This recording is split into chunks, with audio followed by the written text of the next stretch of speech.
this location, give or take a 0.05 or something like that. So I think that from a need perspective, obviously taking into account years from now or some obsolescence if that ever occurs, this fills in the network of coverage in the town, in and around the city of DeBary nicely, and the placement is really the only place that this could be located in that neighborhood in our view. So with that, I'll end my comments to the council, and I'll stand by if you have any questions or other matters that you'd like me to cover. Ideal situation for putting one of those towers in is roughly about 2 miles apart. The top of business, isn't it?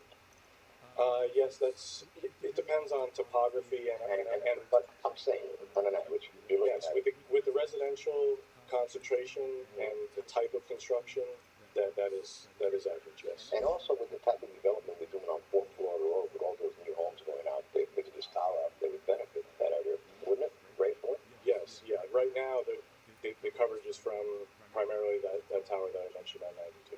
Okay. I always wanted a flag on it, but can't do that. That's right. Okay, I want to thank you very much for coming forward. Okay. Thank you very much. Stand by if the council has any questions. Okay. Any other questions? Oh, you do? I'm sorry. Just a quick one. The height, the actual height is what? 180. 180 feet? Yes, sir. That's only about 18 stories. That's correct. That's not terribly high. I think that, no, it's not. And, if you're talking about aggregating carriers to a one-to-one spot, that provides enough separation and space for their antennas. What is the benefit of this? I mean, just in a couple of words, a couple of sentences, what is the major benefit of this tower?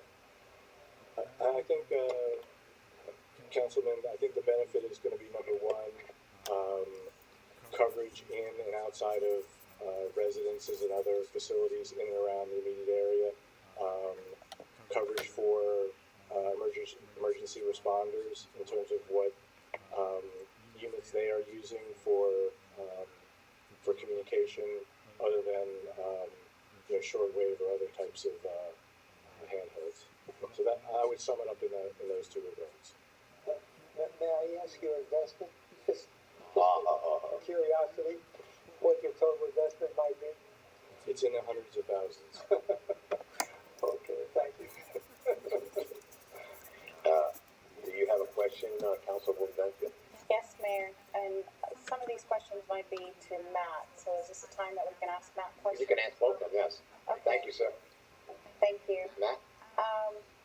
So some of the questions that I have, Matt, and taking a look at the site plan, there is a slide that goes over the details of the shrubbery around this, and if you zoom in closely, it states that the fencing that's going to go around this looks like it says chain link fence, and I just want clarification. Is it chain link fence?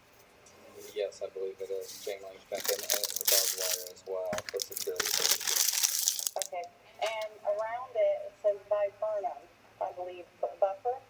So are those viburnums supposed to cover that chain link fence? Yeah, that's the intent of the viburnum and the other landscaping is to provide a screen for the fencing. Okay, because chain link fence is not compliant with what's in the area. Any development, I know we had that issue over on the Walmart side where they put the nice fence facing 1792 and then they did chain link. And now the latest development with Integra, they're doing the nicer fence around. And I know that this is going to be inside, but initially the shrubs are 2 to 3 feet high. So I just want to make sure that the plan is to create a hedge that will hide that fence. Right, and our code says that it can't be visible from the street, and I think they have 720 days for that plant, the species to grow up into the appropriate height to screen those.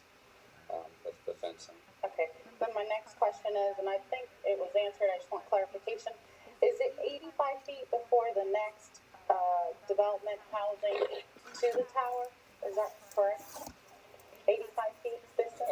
Well, the difference of 1,000 feet is 85 feet, so if I understand your answer,